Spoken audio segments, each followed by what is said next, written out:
श्री स्वामी समर्थ.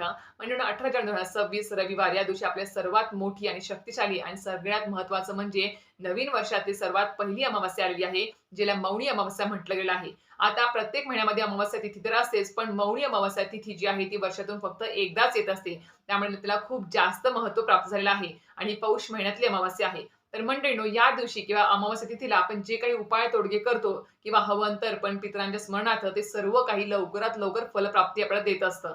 आता तुमच्या आयुष्यामध्ये प्रखर पितृदोष असेल किंवा पितरांसंबंधित काही इतर दोष असतील, काही त्रास असेल तुम्हाला, तर नक्कीच आपल्याला या संबंधित आपल्याला भरपूर सारे उपाय तोडगे करायचे तर असतातच. पण सोबत या दिवशी म्हणजेच प्रत्येक महिन्याच्या अमावास्येला असेल किंवा मौनी अमावास्येला आपल्याला पितरांच्या स्मरणार्थ 3 ठिकाणी संध्याकाळी दिवे लावायचे असतात. आता हे दिवे 3 ठिकाणी कुठे-कुठे लावायचे आहेत, कशाप्रकारे लावायचे आहेत, नियम अटी काय आहेत, त्याबद्दल संपूर्ण माहिती जाणून घ्यायची असेल, तर नक्कीच माझ्या YouTube चॅनल शीतल स्वामी सेवाचे व्हिजिट करा. तर संपूर्ण माहितीचा व्हिडिओ आलेला आहे. लिंक तुम्हाला याची खाली भेटून जाईल. धन्यवाद. श्री स्वामी समर्थ.